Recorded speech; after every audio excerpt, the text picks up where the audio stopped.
বন্ধুসকল, আজি আপোনালোক দেখুৱাই আছোঁ যে আমি ক্ষীৰা খেতি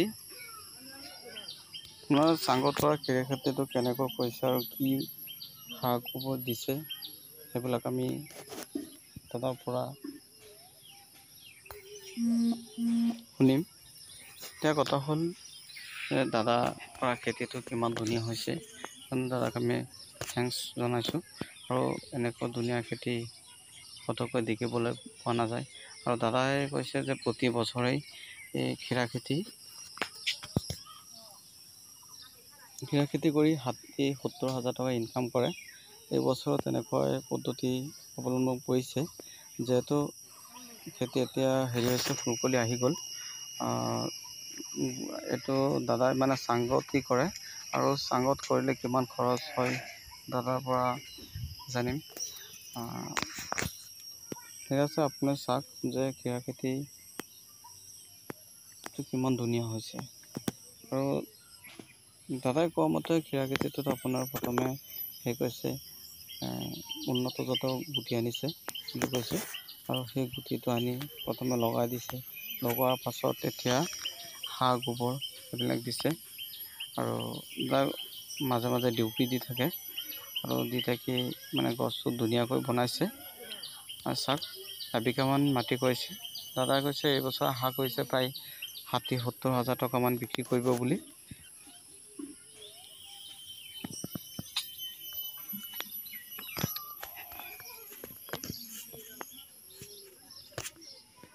যদি আপোনালোকেও কৰিব খোজে দাদাৰ লগত যোগাযোগ কৰিলে আপোনালোকে কৰিব পাৰিব।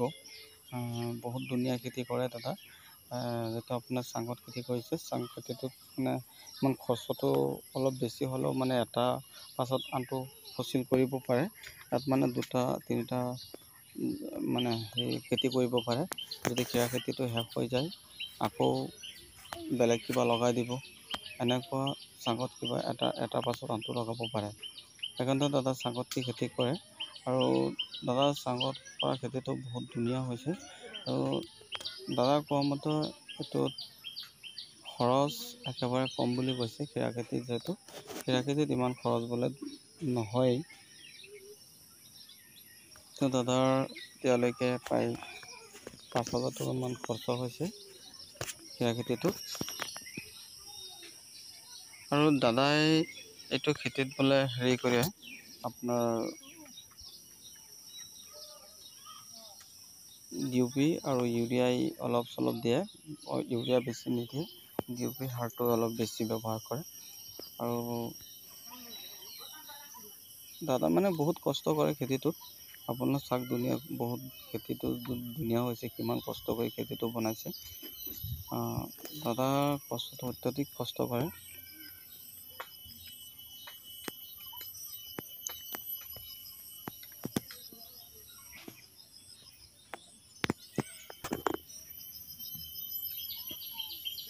ইয়াত কিবা মানে কিবা এটা পোক লাগি গ'লে তো ঔষধো দিব লাগে। আৰু ঔষধ কিবা এটা ঔষধ দিলেই হ'ল, যাতে আপোনাৰ ফাৰ্টিলাইজাৰ দোকানত গৈ যদি আপুনি কয় যে কীটনাশক ঔষধ দিবৰ কাৰণে ক্ষীৰা খেতিৰ কাৰণে, লগে লগে ভাল ঔষধ দিব। আৰু ইমান পাৱাৰৰ ঔষধ দিব নালাগে। যদি আমাৰ বেছি পাৱাৰৰ ঔষধ দি দিওঁ সেই খেতিটো নষ্ট হৈ যায়। দাদা কৰা খেতিটো ইমান ধুনীয়া হৈছে, আৰু মোৰ বহুত ভাল লাগিছে। দাদাক ক'লোঁ, কৈ মানে দাদাক খেতিৰ পৰা এটা ভিডিঅ' কৰিলোঁ। আৰু আপোনালোকৰ বন্ধুসকল যদি ভিডিঅ'টো চাই ভাল লাগে, নহ'লে আপোনালোকে কৰিব, কমেণ্ট কৰি জনাব। আৰু পাৰিলে আপোনালোকৰ খেতিটো কৰক, এনেকুৱা খেতি কৰক, আপোনালোকৰ লাভ বেছি হ'ব। বহুত মজাৰ খেতি হৈছে। চাওক, মই গুড়া গোটেইখিনি খেতি দেখুৱালোঁ, আপোনালোকে চাওক। ইয়াত এবিঘা মাটিমান কৰিছে। আমি গোটেইখিনি মানে কৰা নাই, যিহেতু এটা ছাইডত পানী আছে, সেইকাৰণে আমি সেইটো ছাইডত যাব পৰা নাই। আমি আনটো ছাইডৰ পৰা মই ভিডিঅ' কৰি আপোনালোকক দেখুৱালোঁ যে খেতিটো বহুত ধুনীয়া হৈছে। বন্ধুসকল, আজি